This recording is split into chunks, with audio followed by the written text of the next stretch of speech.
This is the Manufacturing Automation Podcast. I'm Michael. And I'm Matt. In this podcast, we're going to discuss growing companies, automation and manufacturing, and how we're building the lives and businesses we want to see in the world. We've broken it down into kind of 6 bullet points or topics that we're going to cover within the podcast for those of you that are new to the map. What we're covering is starting with general feelings of the week, kind of, that emotional roller coaster that entrepreneurs go through. We're going to cover how we're feeling this week.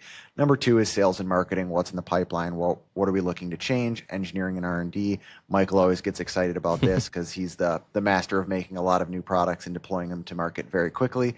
Company-wide updates and improvements. This is basically process changes, SOPs, things that we're doing to make our companies more efficient and streamlined so we can kind of invest that further into our growth. Number 5 is what have we been Googling? And lastly is what is something personal so you can learn a little bit about Matt and Michael. Cool. Should I start with general feelings of the week? I think that would be great. Cool. A little bit of playing catch up. Okay. Still been recovering a little bit from being sick. I do have, I think, kind of this general mix of excitement and anxiety in that I've really realized our business model is kind of dependent on, these big wins in a way that I think the consulting company before we rolled into, mostly gimbal automation was already dependent. So I've really realized that, a small portion of our revenue is coming from, by percentage, people just ordering products. It's really mostly boiling down into turnkeys. Does someone buy a conveyor? Does someone buy an intraload? And I think I've mentioned this, 4 or 5 times, but, I'm looking at the outstanding quotes and I'm like, okay, well, if we miss on, X percent of these, then, we're going to have a bad month. And if we hit on too high of a percentage of these, we're going to have, a month that is great right now and going to ruin next month in terms of our ability to execute. And I've really been dialed in on trying to figure out how to, kind of look at the sine wave of revenue and a matching cosine wave of effort and figure out like how do I take those things and make them, a nice linear graph that maybe has smaller undulations. You're sounding like an idealist in the business world. I don't want the undulations to be gone, but I want them to become closer together. I have a really good idea. We should buy stocks when they're low and sell only when they're high. Right.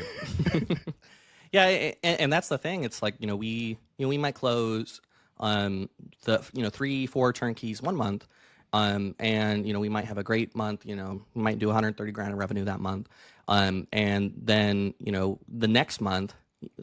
We just really don't know what our close rate is, I think is the problem. Yeah, I can definitely resonate with that pain, Michael. It's, especially for us, we live and breathe on a handful of machines a year. So it's a tough one to match that map out. That's why I'm kind of joking on it because I feel that pain really closely as well. And I wish I had a solution for you. Yeah, and it's just like to the extent of the problem, we've had $100,000 months and we've had $250,000 months. And that's a hard, ability to track, what are our expectations? How much staff do we want to have? How much do we want to be pushing into? And that's still a balance I'm trying to strike. Yeah, I think what I would recommend there is you need to stop looking at it at the month at that point and start forecasting. Yeah, you're still going to be looking at your month because that's what your payables are and your receivables typically are.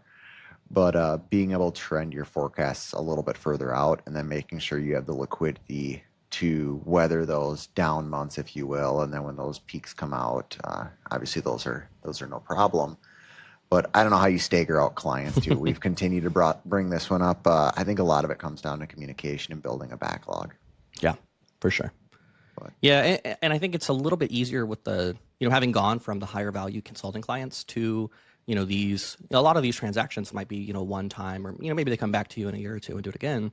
But, it's not like a retainer client where we're just, building out the relationship, continuing to do work. We have to always be in sales mode of, close a turnkey, sell an intraload, sell a conveyor. And the customer expectation in that group is much different too, from my experience. Is they think we're Amazon.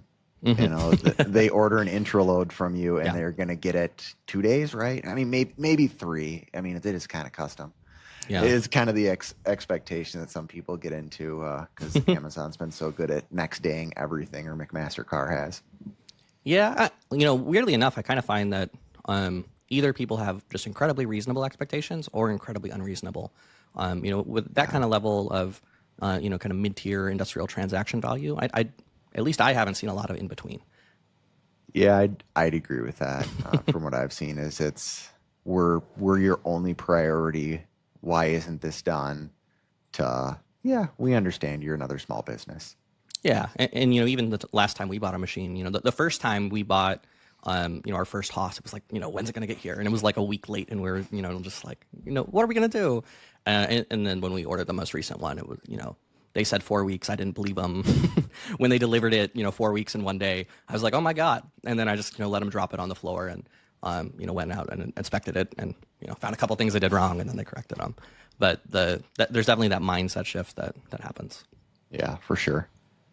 But what about you? I know I kind of rambled on, but no, it was good. I always enjoy sales. That's been my week.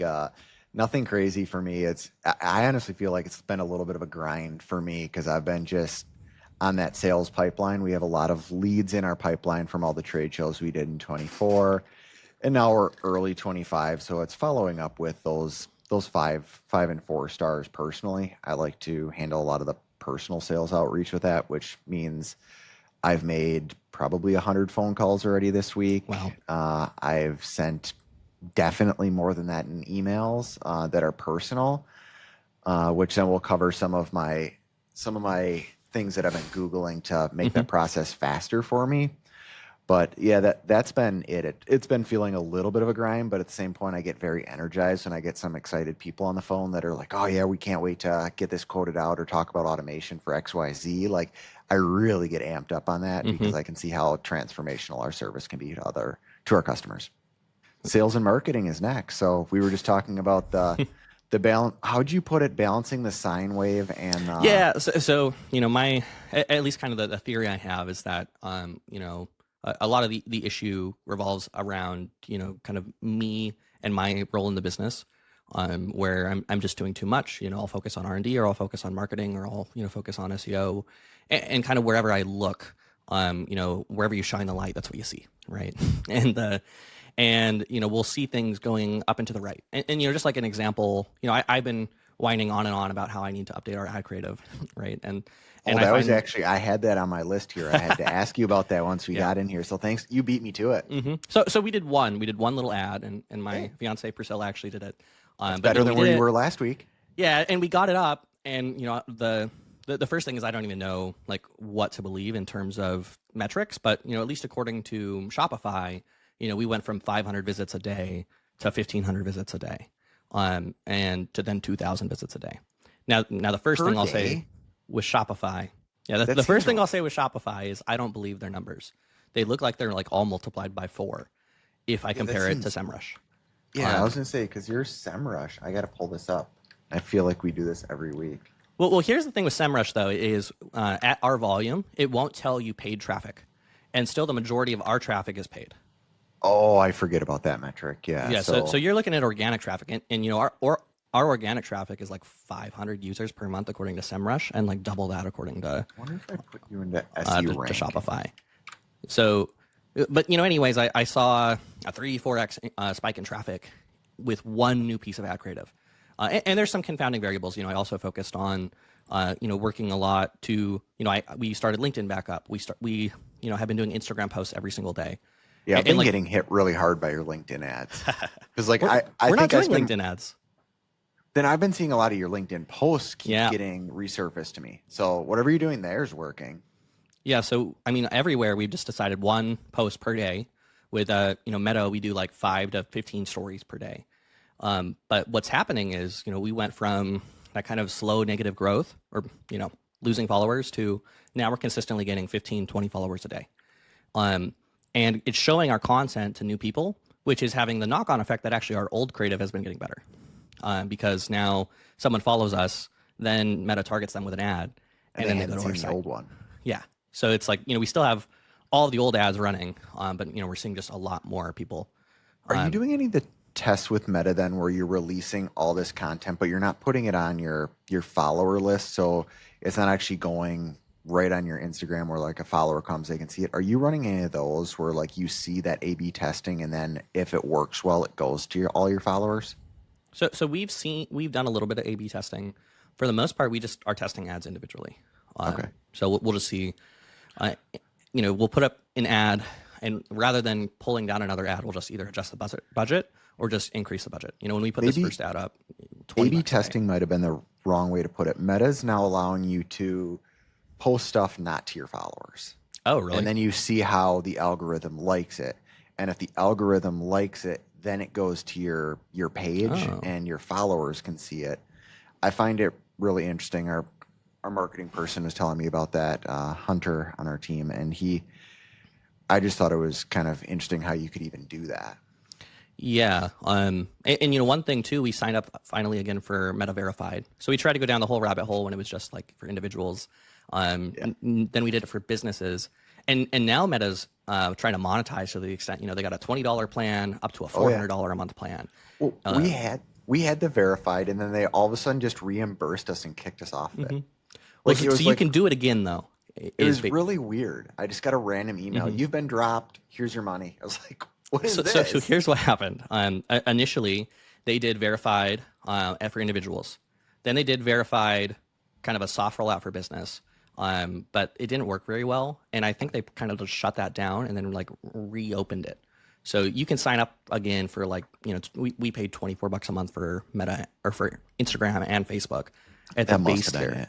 We were in a business group and they just shut that down. But the weird part, well, I guess not weird, it's smart for Meta, but it sucks for us, is that, you can pay, $115 a month or whatever, and then you can like put links into Reels, and then you can like guarantee a certain amount of reach outside of your followers, and that scales. So, they have another plan that's more and another plan that's more that let you do things like, I'm going to post a Reel, put a link inside of it, which is normally something you can only do with paid advertising.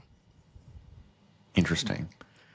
But I guess getting back to my undulation problem, I think the issue is, at least for me, like kind of the source is we'll have, what might be a low revenue month, and then I just push. I push on, things like SEO, SEM. I, push on, even just cold outreach or warm outreach to existing customers. And then we close too much, and then, we're scrambling to get all the work done, and we're asking ourselves, do we need to hire a person? And in that month of execution or what have you, then guess what? I'm not pushing on. I'm not pushing on SEO, SEM. I'm not pushing on advertising or cold outreach, and that's kind of where I think our challenge is.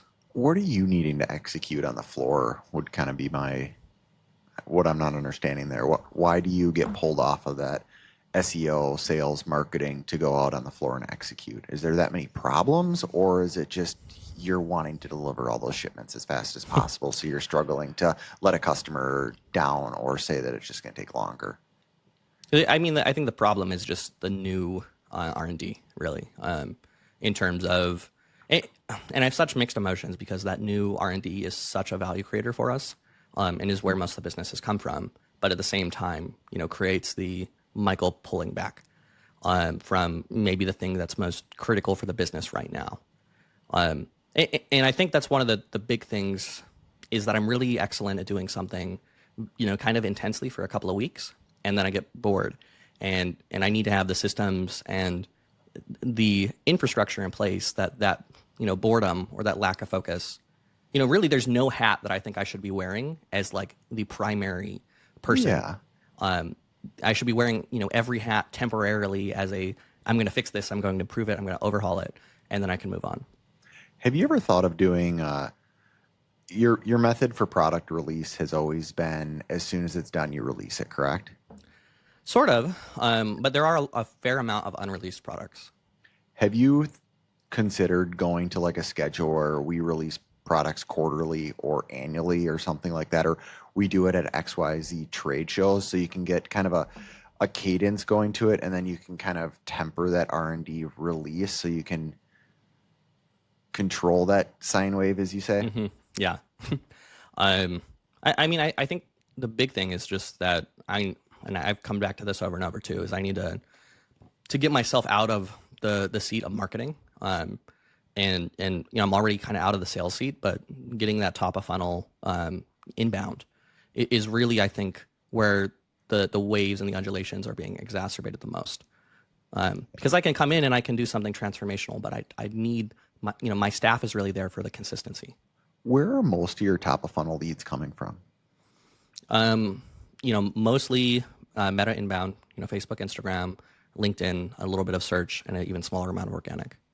Okay. And then trade shows like going to IMTS, is that part of that 20% non really measurable?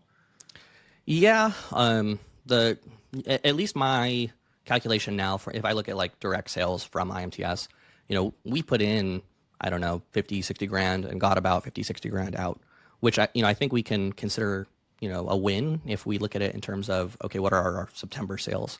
And the following quarter after IMTS. That's probably where you could directly correlate to it. Yeah. You got in front of a lot of people, which brand presence is very critical. Yeah. And all those relationships that you build, and people you meet that you might not, it can be at the first touch point. And that's one of the difficult things too. I can look at, our conversion rate. If I look at our conversion rate from today, where our traffic was, 4 times as high as it was a week ago, it's likely our first touch point for those customers. So, it'll make the conversion rate from today look misleading. Makes sense. Yeah. But what about you? Sales and marketing? All right. Really, sales, like I said, it's been a lot of retouch points with the existing leads in our pipeline. A lot of those from trade shows is the bulk of where our leads come from. And then our SEO is starting to work for us, but it's not kicking out quite as quickly as we'd like. That's the reason we're really doubling down on trade shows this year. But as far as like marketing, really what I've been focusing on other than the sales side of calls is the drip campaigns and the cadence around that. So Yep. We've been building those out. We've done a couple drips so far in the last couple months. It appears we've got a cadence that's going to start now. Literally next week, Tuesday is when they're going to start rolling out. Have you noticed anything based on like days of the week you release your stuff for open rates, or is that for email? Is that just an overthought thing? Well, don't do the weekend. I can tell you that. We try to target early in the morning, on kind of Monday, Tuesday, generally. Okay, that's what our marketing agency recommended, early Tuesday morning. Yep. You just want to get people. You want to be the first email in their inbox. You don't want to be the 32nd. Okay. Yeah. So that's kind of what they're looking at, and then more or less just continuing to see how I can automate more of my sales processes through HubSpot and make it a lot quicker. Do you record all your meetings with sales? No. And the big reason is that most of our turnkey automation sales, the first thing we do to even start the conversation is they send us their NDA, right? Because generally they're either some big company that's making 1,000 of this part per month, and those ones are always fun. Sometimes we can't even do a Google Meet. We have to use Teams or whatever system they're on, and then we can't even send them a file. They have to send us their little system because they got hacked 2 years ago. Interesting. Yeah, because it's not uncommon for a lot of our clients to not even care if we have an NDA for the machine we're building. Like, yeah, we don't get that. Yeah, and I think it's really interesting. Like it's one extreme or the other, where it's like, yeah, everything's dot our I's, cross our T's on this NDA, and then there's the other side where it's like nobody else is going to compete with us in this market, Matt. We're not worried. Yeah. Just build us the machine. It's like, okay. Yeah, and I think a lot of that is that they are at the point where they have the capital to spend $1-2 million building a machine. Yeah, they've realized that there's like the entry difficulty and the curves that they've beaten, like nobody's going to swing at the weight class they're at this point. Yeah. And a lot of, I think our customers, it's just because they're a contract manufacturer, right? So it's like, okay, well, we have, ITAR and ISO and, all this bureaucratic nonsense, and they have a, ERP system and work orders that follow the parts along, and, their customer has this NDA, so then they send us the NDA, and it just is what it is. Makes a lot of sense. But I would love to use one of those little AI recording tools just to be able to loop back and have more thorough notes than we're able to take right now. Yeah, that's what I've been kind of looking at, is some of those tools out there. That's where the co-pilots kind of come from, is figuring out how I can use more of Microsoft tools to kind of automate that. Because HubSpot will transcribe my calls for me when I'm doing initial top of funnel outbound, if you will, or like I've only touch point one or two times. We haven't got to the NDA phase. So you can record those depending upon your state. And Yeah. HubSpot manages that for you. So that's nice. But yeah, it's once you get further into those details, because you can have like a 30-minute call where you're trying to Yeah. take notes, and there's a lot of details you got to get on some of these projects just to figure out, can we service this client? Is what they're asking for something realistic? Does their budget align with the metrics? And then you're trying to bring all those dots together to put a proposal together. So, and then transfer it to engineering so they can do it, because I'm not doing any of the CAD right now on any of those proposals. So then I have to communicate that quickly and efficiently. Yeah. Well, what's your typical turnaround time in terms of, something actually turns into a real proposal? Between, we've decided it's a real proposal and we say we're going to send the client that proposal in X time. Typically, Yeah. what is that? Are you saying once we've gathered all the information? Because Yeah, it can take us months just back and forth with the client to get the details. Like, all right, verifying the metrics, variables, what they're expecting before we even start putting it together. That can take us several months. Once we have all that gathered, that can vary depending upon the size. If they're looking for like a simple palletizer, we can turn those in like 4 to 8 hours. So typically somebody will see that in less than a week. Yep. If somebody's wanting a kind of custom machine, but it's nothing too crazy, let's consider it kind of like a standalone little cell that's a semi-automated where an operator is going to work in front of it, something that's $200,000 to $400,000. Those we can typically turn in like 8 to like 24 engineering hours.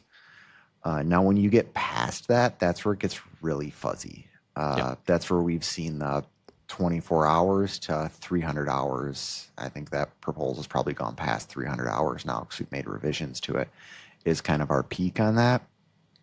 And those can take weeks to a month or months is what we've seen for those.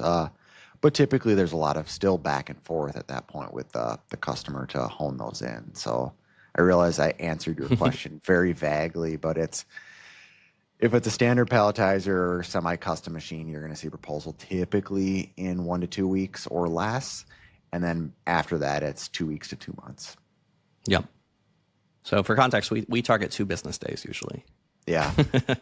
Yeah, I'd love to do that. Like I guess I could go back to our products. If somebody's just buying one of our MRS, so modular robot system for palletizing, or they're looking at like a vacuum fixture system, I mean, those are less than a couple days. I mean, I had somebody come in yesterday. I quoted and sent them the invoice on the call for a vacuum fixture system. So those are pretty quick, but that's not our standard quotes. That's just it's difficult too, because we have some customers who are like, oh man, it takes so long. This is a standardized process. And we have some other customers who are like, oh my God, this is so incredibly fast for something this custom. Yeah. But usually I when we think get both pieces of feedback, I find like that's when you have some customers who are like, you're way too cheap, and some customers are like, you're way too expensive. I think that's usually when you're in the sweet spot. I'd agree with that. That's a good analogy for that. You want a little bit of both sides. What's our next step in the process? Engineering and R&D, your favorite, number 3 here.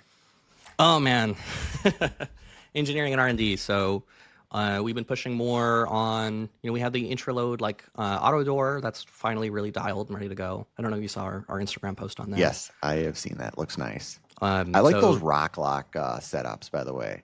Yeah. I hadn't seen those. Like even the industrial design on their jaws look really cool. So that looks awesome on your setup. It really makes everything pop. Yeah, and we have I think the guys over at Fifth Axis weren't super happy with us because we used like half of their system when we collaborated with them on some of the intraload stuff.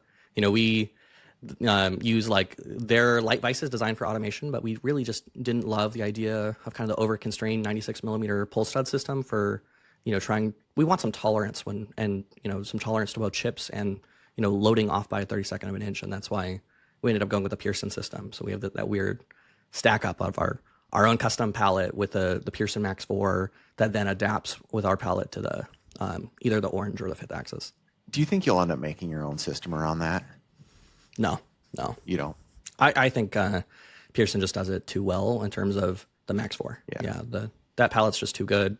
And then we're selling fifth axis and orange, and part of it too is to get the intro load to market as fast as we did. We partnered with a bunch of companies, and I don't want to. I want it to be a win-win, right? I don't want to create any bad blood. I don't want to start making vices. Yeah, you can start burning relationships really quickly there, and that's definitely not what you want to do. Yeah. So it's like vices, especially now with our fifth axis and orange vice relationships, we're going to stay in our auto vice lane and all the manual stuff. So there's that. You had mentioned too earlier about potentially, kind of launching products more strategically. One thing I did, I launched, I think 3 different products on our website yesterday with no announcement. So we very strategic. Very strategic. There's the mini vice, or sorry, the grip flip grip mini module, which is like one vice and a flip station integrated in one. There's our high force gripper, which I've been talking about for a while. And then the one that's supposed to launch later today is this little guy. This is the kind of intraload setup, but in a spindle gripper. So you're able to load pallets onto like a 4th or a 5th axis. That's cool. Yeah, that's really cool. So we're doing some crazy multi-op stuff where we'll, do op 1, turn it 90 degrees in a flip station, re-grab it, and then put it into a 4th axis all automatically. So there's nice some really cool stuff coming out there. For sure. And then I guess the last thing with the intro load, we've been trying to finalize the actual communication to get the intro load to control the HOS. Because we have everything working in terms of the pallet scheduling and the front end. There's a little bit of just Ethernet protocol nonsense that we still have to sort out with just the questionable way that HOS did some of their back end. Okay. Yeah. So lots of R&D on our end.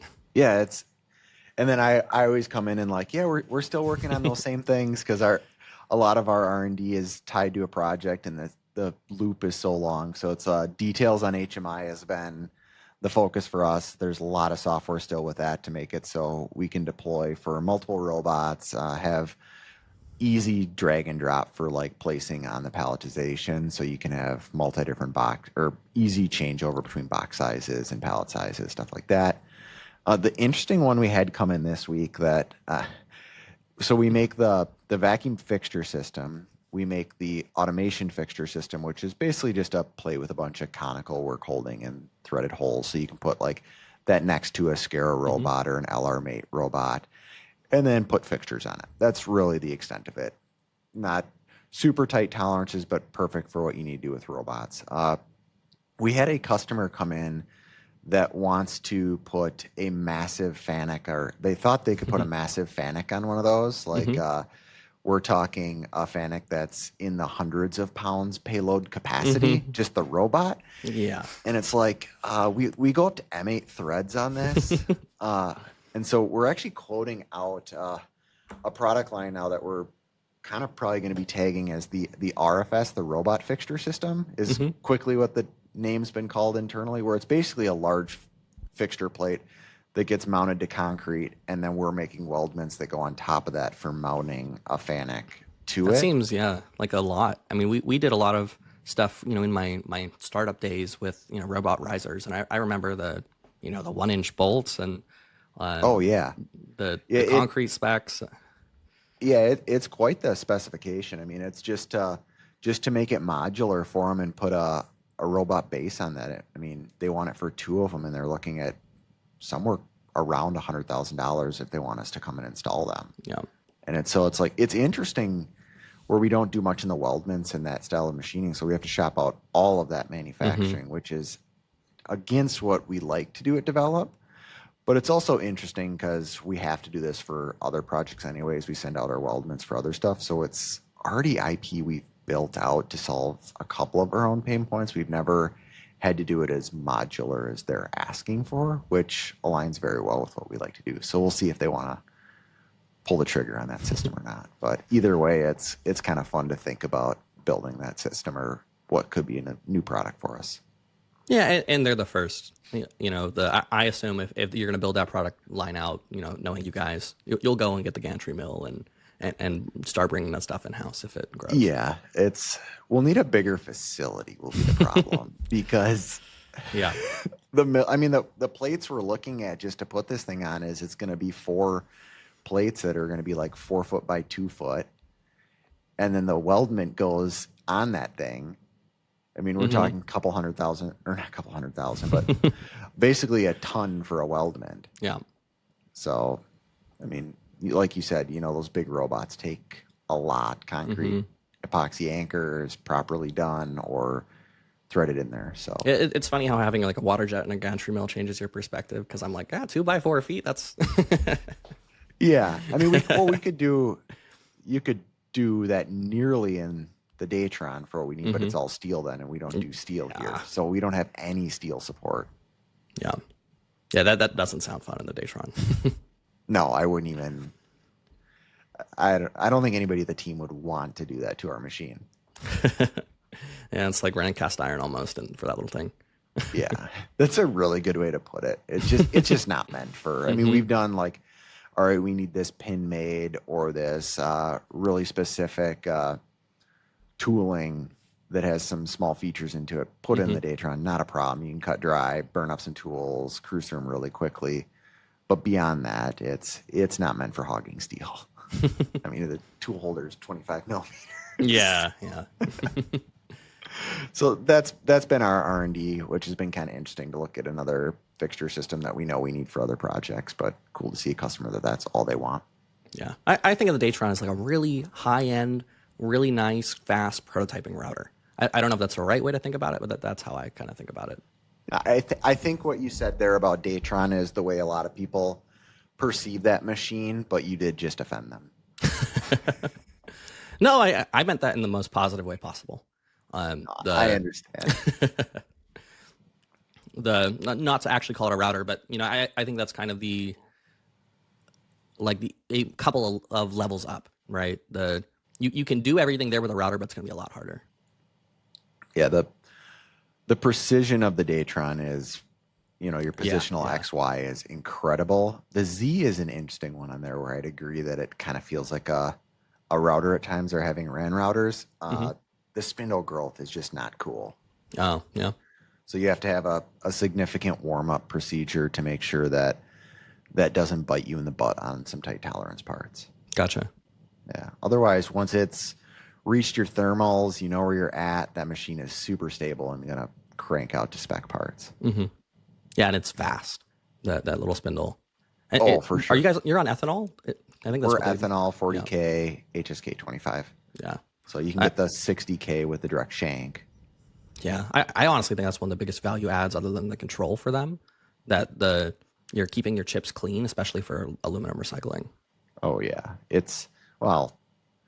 don't know how much you get for aluminum recycling. I mean, we take it in so infrequently, and yeah, I don't know.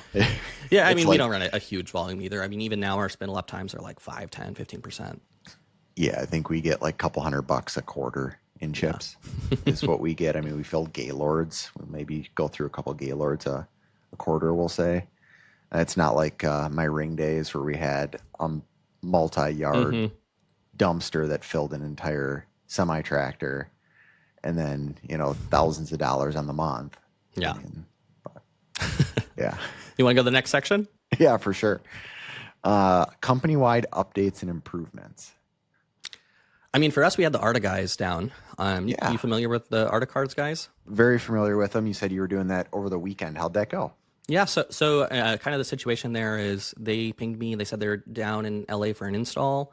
We were already on Arta, and they gave us kind of a too good to refuse price to do the install. And Nice. so then I'm scrambling on Thursday to try to get everyone to come in on Saturday. And honestly, I don't really hand out lots of recommendations, but I've never seen people, like 2 guys, bust their asses harder for us. Especially knowing how much we paid for the install, who wanted us to succeed more. They were there 7 a.m. They left 11 at night. Holy crap! Yeah, that's some small business hunger. They both must be owners of that company. Yeah, just a huge amount of determination. And I'm not normally one to really be outworked, but man, those guys could just grind. And in a way that I'm really bad at. Like, I can't grind, printing out 200 cards, but the How old is that group? I think they're both like 35. Yeah. Oh wow, Yeah. I mean, I that's did some of amazing that. to have that stamina at that age. Yeah, Hmm. that's great. I was Yeah. expecting you to say like 21, 22 or something like that. Yeah. No, I did that when I was 19 to 22 or so. But, Yeah, that's wow. uh, That's even more impressive to hear that they hit it that hard. hmm Yeah, that's So cool. highly recommend just wanted to give them a shout out for just how hard they worked and how much they really cared about seeing us succeed. It was just Cool. super refreshing. Nice. But yeah, I mean, Kanban cards, that's something we've been struggling with for a long time. I wish we would have gotten them out here sooner. Still trying to get, the team to follow the process of like, okay, here's the card, scan the card, take it up to the correct person who's supposed to do the ordering for that product type. And, but we have part of the consequences of the chaos of having launched, 200 SKUs and the amount of time we've been doing the automation business is that we have a lot of part numbers and we're finally getting that really cleaned up. Well, that's nice. Yeah. Yeah. And then I So launched a new product. did they help with some of the part number cleanup too? Well, they added a lot of stuff to Arta. Okay. And some stuff I didn't even think about. Like, I had a prototyping cart. They're like, let's get this organized, because we kind of talked about like what's wrong. And I talked about how I'll make a prototype and I just won't have the right type of bolt.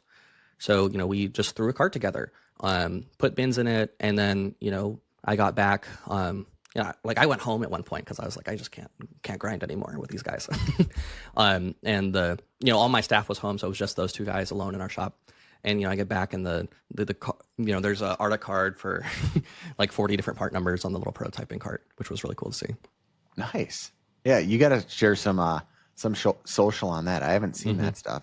If you did, Yeah, I mean it's just Arta cards, right? But it's but I the mean sheer showing quantity. the deployment. I mean showing the cart they did, stuff like that. That would be cool. Yeah, it's one of those things like it's awesome in practice, but it's kind of like looking at like a really good Andrew Henry has like a really good video on like their shipping station, right? And it's only interesting if you've been there in that problem, and it's super interesting to me. And I'm like, man, I wish we can get to that kind of level of shipping station at some point. But I also kind of always wonder, I'm like, how well is that content going to perform? Because I know, at least for us, what performs on Instagram is like, look at the cool thing that's being machined automatically. Yeah. So it's interesting you bring that up of like, what's going to perform. That's been a conversation we've had about our social media because, our business over time has evolved to be the large automation integrations, custom machine building, Yeah. where in all reality, our social's been around, since it was really developed was a hobby of mine. Mm-hmm. And so a lot of our followers are, really hobbyist level to people that are just really excited about engineering, which, you bring up the dropping of followers when we try and focus towards really the main revenue generating clients on Instagram, we lose followers. And so Sure. a conversation we had was like, all right, do we need to look at this differently? And do we need what a lot of other brands are doing? Do you build one that's like, all right, this is our developed products, which is skewed towards really the original followers that started on kind of the developed channel, and then do we build a new channel that's focused on our automation and custom machine building and make it very business focused towards that? I don't know, the best analogy I can have is like Porsche has their car channel, and then they do Porsche Design, which is their like sunglasses, watches, and products that anybody can really go out and buy not affordably, but Right. you know what I mean? It's the budget of the masses versus the cars that are the budgets of the bigger checkbooks. My candid opinion is I think that's a really bad idea. Okay. It was just something yeah. we've been spinning around. Can I tell you why I think that? And I'd love to hear it. At least with marketing, at least what I have kind of come to the conclusion is like people are people, and content that's too boring or ROI or what have you has a chance to penetrate, and has a chance, really, to be fair, only to penetrate with those really high end clients.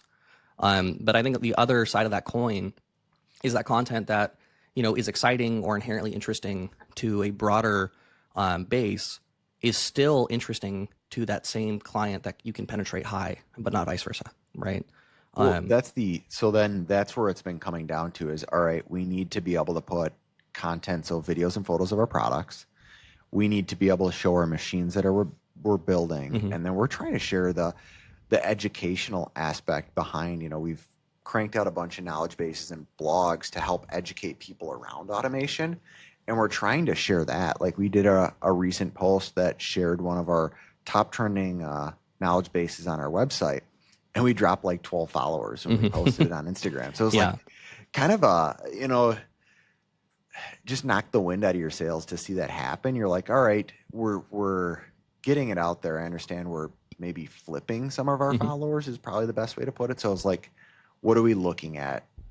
Maybe we're looking at it right, maybe we're not, was kind of the question we're having. So I appreciate the feedback.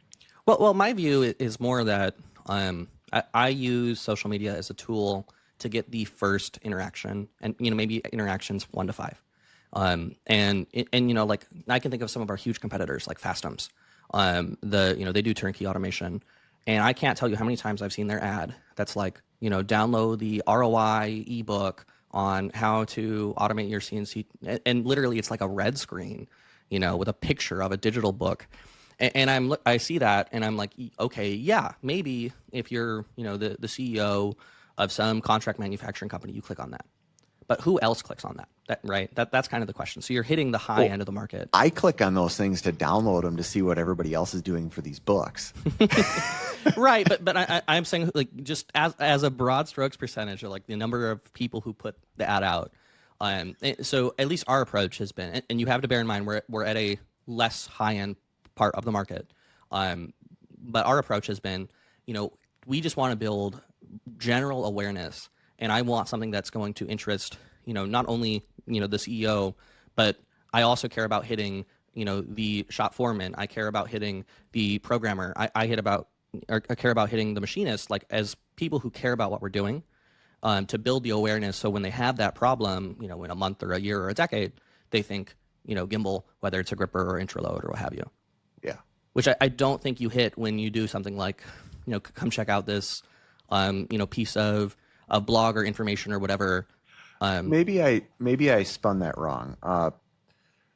Something other brands are doing is like, let's break it down to like, you make a page that's dedicated just towards our fixturing products. Yes. And that's it. So people that are really nerding about fixtures can follow that. You still cover the business of it, maybe some ROI, some educational around the fixtures, but that's all you cover. The issue kind of comes back to that original thing is with Develop's goal of being so vertically integrated, the single source solution for building complex machines, we end up with all these other services, and then we've created the products within there that it can be confusing to some followers of who we really are at times. Right. And I think my opinion is that you guys are doing it correctly, and you're already doing what you're thinking of, to an extent. Like the way I view it is kind of the same thing. Like we want to segment, this portion of the market, of the people, like the decision makers, the people thinking about ROI. I think of those as they're just on LinkedIn, right? Yeah. And I will have videos like I had one video that was like literally me in my office with a grip palette, just talking about how it worked and how it would ROI and what it would do. And, it's a 2-minute video. I write up some, long description of all the benefits, and it performs super well. Gets, 5,000 views on LinkedIn, and it gets 10 likes on Instagram, right? So I think we kind of already do what you're talking about, but we just separate it by platform and say, hey, these are the visual machinist guys, who just want to see the cool stuff. And honestly, I think there's also the knock-on benefit of that, of, a lot of those people who are hobbyists now, maybe they get a manufacturing job or, XYZ. Maybe they're eventually in a position where they have that influence that they carry you business, but that can take years or decades. Yeah, those are going to be the best clients once we get to that point, that they've been following who our brands are for many years, and then they really understand it. Yeah, that'll be cool. Yeah. I was just curious. That's been something we just bounced around last night of like, how the heck do you have one of your best performing pieces online lose you on our social platform? I think you just need to make your Instagram more like your YouTube channel, and less like your LinkedIn. That's my opinion. Yeah, that could be. It's good feedback. Thanks. Yeah. I know I gave you a lot of my opinion, even though you didn't ask for it everywhere. But No, I think that's yeah. kind of the point of the podcast was we're both kind of charting through our businesses at parallel paths, if you will, and candid feedback from somebody not in our boots, if you will. I don't know, but Not in your that was shoes. the goal. Is yeah, Not in your steel-toed boots. yeah, so we could bounce ideas back and forth. So no, I really appreciate it. Don't ever hold back. Okay, I didn't want to overstep. No, please be brutally honest. I really appreciate it. What section are we in again? Are we on again right now? We were on company-wide updates and improvements. So you were talking about the art of cards. We somehow went down a rabbit hole. We Yeah. then went back to marketing. we're a little off track today. I will say that. I guess We're in the marketing mindset, I think. yeah, right that's definitely. I'm very much in sales and marketing Yeah. first, really since the beginning of the year, and I'd even say into December. That's been my number one focus. The team here has been operating and on our company-wide updates and improvements. It's really just small tuning. Like I was trying to come up with like what big change this week and talk about that, and I really couldn't come up with something. It was more like, all right, our teams went through a lot of changes over the last 6 months to 2 years, if you will. And it's been really nice to see that now all the changes are small incremental is what I'm starting to see. Like, Yeah. hey, we tuned this a little bit because we didn't like how it worked. But it's like, that's really cool to see because that means what we've been building is working. But it doesn't mean I have as many like really great things to talk about as what I was thinking about before this call. No, I'm totally with you there. I mean, like doing something like Kanban, if you would have told me to do that a year ago, I'd be like, you're crazy. You know, we need to build 7 more spindle grippers to have, you know, be across the entire market. And, you know, now that we did the thing, those little improvements, the little Kanban cards, you know, optimizing your vendors, they start to become more exciting, even though it wasn't what would have excited me a year ago. Yeah, and I'd even say that that's a big change, if you will, is like deploying to that level in a week. It's like ours would be, hey, we updated this SOP document because we didn't like how the deployment of this machine went. Yeah. Is really the processes that we're tuning, or hey, somehow 10% of the parts that got through design review on this 80 part machine missed a couple features and we had to rework them. And it's like, Yep. you had 3 parts out of, you know, a good amount of parts go through there. That seems like a solid win from where we were a year ago. That's great to hear, but those are our changes, which is awesome to hear from our team. Yeah. I mean, like more little improvements, kind of looping back to marketing a little bit, but, you know, we went in to our website and like places where we had the line load and still a few that need to be done on the intro load. We went and took down the renders and put nice, you know, like AI background removed photos to kind of like make it a little more clear. Like, no, this is a real thing that exists, not just rendering. It is interesting how that perception can be. And it's like some products, like we look at like our machines, getting really good pictures of some of those, it's like the renderings are actually better, but I know perception is reality. And it's like a real picture is tangible to people. It's like Santa Claus. So we try to do like a mix now where, you know, we show the rendering to be like, look, we're, you know, at the point where we have nice renders, but also you see the physical product. And even our like individual product pages will have like, the first one will be usually a photo that has been, you know, AI enhanced and the background removed. And the second one, we just throw an unedited photo. Like this is what it, you know, looks like without, you know, perfect lighting and so on and so forth. Yeah, I like it. No. So what have you been Googling this week then? I think we got a lot of demos this week. So that's been kind of a background point. I think probably my biggest Googling and YouTube rabbit hole has been trying to really understand the difference between Modbus TCP and, you know, Ethernet and some of these other background things for our intraload system. I should give Pete a shout out. We have a knowledge base coming out on that. Oh, really? Yeah. But I have to shout out Pete from chatter.dev. You know, they make, you know, the machine tool monitoring guys. Yep. You know, he called me on short notice and helped explain some of the stuff to me. And hopefully that goes somewhere and we start selling the chatter systems with some of our other stuff. It's just kind of an extra line item. Yeah. But go ahead. No, I'm just trying to figure. We're trying to dial in, and now we're just waiting on a couple converters to hopefully get that fully working. Okay.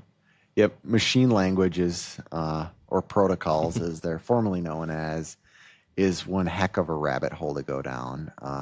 Like we build the machines that talk to them, which is one thing, which is probably what you're wanting to figure out is how do you get your gateways to work together between TCP and Ethernet was I'm assuming your challenge. So like we have, we're on the Click Plus PLC, and I think the HOS, it's on, it's ASCII communication over Ethernet TCP IP. And but our Click will only do like Modbus TCP or RS-232. Yes. So, we got to go set up the whole converter nonsense and get all the testing done. But it took me a while just to really understand whether or not we could do it with the Click at the level we needed to, because that's very unclear the way the manual was written. And the HOS has almost no documentation. And then it took me a while to understand, like, okay, actually, this is just like and shout out to Pete for telling me this. This is just like the RS-232, like it's just ASCII communication, just over the DHCP, whatever static IP is on there. Because that's not a DHCP, but I get what you're saying. Yeah, it's you get it. Yeah, protocols are a fun one. Yeah. Maybe I should have asked you, because I didn't realize you guys were. I guess you do that a lot, going from like a robot on Modbus to some other thing on serial. If we actually go back in time, so we do it for the machines now, and that's really easy for us. We've actually developed a lot of PCBs around it. So we go back When you say machines, do you mean a VF2, or do you mean a FANUC robot? I mean like a FANUC robot, Pearson case sealer, or something else that we've got to integrate with, say like a Sakino spindle, stuff like that. We've got to talk to these, our HMI. We've got to talk to all these things. Sometimes they're on the same protocol, sometimes they're not. You either way have to get them all talking on one language. So if we go back in time, we used to build a lot of embedded hardware. We still do. PCB is where we would design, route the circuits, and then we do the software on top of it for translations. We built a lot of gateways for companies. So a lot of like old, like if you go back DH Plus or conversion gateways for legacy Allen Bradley was some stuff we did for a while. So yeah, protocols is something you just smash your head against a wall for a while. This is one thing, Matt, where I kind of actually think about you mentioned like the Instagram, like the level of content, how we're targeting, and I think about someone like kind of in the PLC space. I think of Sheener Designs, I think that's his name. He makes very accessible content that's like PLC focused, that's kind of 80/20 extrusion, custom robotics machines focused, but kind of at a somewhere between a kind of prosumer and kind of a not like low level, but not huge budget, like commercial hobby. We'll call it extreme hobbyist. Yeah. And in that realm, I think of content like that, and I think, okay, it has like wider engagement. It gets me excited. But at the same time, it's not like super educational. And then I think about like the actual challenge of, for us, just like deciding what PLC to use, or figuring out ladder logic, or figuring out how to integrate with these things. I think honestly, the unfortunate reality is that like a lot of education, at least to me from a marketing point of view, is pretty boring. But seeing the things work and do the thing is really cool. For sure. Yeah, that's the exciting part. Yeah, but it leads to this commercial market education challenge of like, how do you educate the market when they're in an environment on their phone or in bed where they don't want to be educated, right? Well, and it depends upon which part of the funnel you're trying to educate, or which person. Because if I'm trying to talk to the CEO about buying a machine that's going to make a bunch of parts for them, talking about protocols is the last thing they want to hear about. They want to know, all right, if I spend X, how much am I going to get back in parts or ROI? But then the person that has to maintain that machine, the person that actually has to work with the machine that their boss buys. You talk about the protocols and the problems and the tech. Yeah. Yeah, they want to know, all right, how are you going to make my life easier and make sure that when this thing goes down, I can get it back up and running really quickly. And it's kind of trying to hit all those segments. And that might play back onto your point of continuing just to talk on all levels that we do, because that just builds trust across the entire pipeline to the people that know us. Well, one thing it makes me think of too is that, and I've seen this in myself and a lot of the purchasing decisions is, customers don't necessarily want what they think they want. We have like one consulting project left, And what we told the vendors we wanted someone super fast who can make the parts to spec, not necessarily better, even if it was a lot more expensive. And of course, we found two different vendors, one of whom did things a lot cheaper and a lot less expensively, with higher quality standards, and the other vendor who, would randomly and kind of unpredictably, price gouge. When, I would say it kind of got into gouging rather than just more expensive. But they made the parts really fast and barely to spec. And as you can imagine, that may have aligned with what we told them we wanted. But then long term, we decided we liked the vendor with better quality and consistency and reasonable pricing better. There's a reason there's a McDonald's on every corner and Starbucks blew up. Like, we love consistency as humans. Yep. And predictability. Yeah. So that's one thing I try to think about a lot too. Of, I think about, we chose like this, PLC, the Click Plus PLC system, despite having a lot of challenges, like looking into the documentation and learning how to use it. And we chose it. Why? Because of, cost, reliability, a certain level of market penetration. We know the company's going to be around. And that's really opened my eyes in terms of, to an extent, we don't need to spend money educating our market. We need to spend money making our market just aware that we exist. And then the people who are going downstream in the funnel are going to educate themselves. And that's where it's important to have good documentation. Yeah. It's a good breakdown. Yeah. But it's just been a change of philosophy I've had, kind of seeing my own, weird purchasing interactions where I tell a vendor I want one thing, and I realize only after, maybe swapping vendors, or, XYZ happens, that actually what I wanted, may have not been exactly the same as what I said. Yeah. Catching flies over there? It looked like a mosquito. Oh, it's raining outside, so. Okay, that's good after all the fires. So yeah. Have those died down? I haven't brought that back up. I think so. Okay, that's good. But at a certain point, it kind of got like COVID, where it was just so demoralizing, that you start to tune it out and just cross your fingers that everything's It's pretty okay. brutal. Yeah. My Googling has been Copilot and HubSpot integrations to make my sales easier. That's kind of what we talked about earlier. Nothing too crazy. I'm just seeing what I can automate more of within my sales pipeline to really make it so I can get more done. Yeah. How's your search for an assistant going? Speaking of getting more done. It's I've actually paused all the campaign that I was running around it. We got a lot of inbound applicants. Nothing was really standing out to me, which made me go, am I looking for something different than I posted? Kind of back to your comment of, you didn't really know what you exactly wanted. So I've paused them. I'm able to get everything I need to done. It's still a good amount of work. So I'm really trying to reevaluate, since I wasn't overly thrilled with any of there's 100 applicants, and I'm like, if I'm not seeing one person in here I want to interview, I probably am missing something on what I really want to interview for. So I've just been more or less going back to the drawing board and defining what that role is further. And I don't have an answer on that yet. And I've always had that question when I've been in that position, is it me or is it the market? Is it the job market just really difficult right now? Or, is this just, or are we not paying enough? Do we need to get a recruiter? There's always this question of like, to where is the problem? And maybe the problem is that, turns out you might have been sold on the idea of an assistant, but maybe you're not there yet, or maybe it's just not the right time. Yeah, I think we definitely need some form of more support on the team in the office space. Yeah, I could be convinced of what that role is. And I think I'm just going to give it a little bit of time here. Yeah. I mean, that's where we landed of like, okay, yeah, sure, I could get an assistant, but we've already systematized and kind of moved a lot of these things off my plate. Like short term, or not even short term, within the next 3 months, like what we really need is someone to consistently run our marketing. It's not necessarily to, make sure that, Michael's dry cleaning is picked up. Not that I have dry cleaning, but.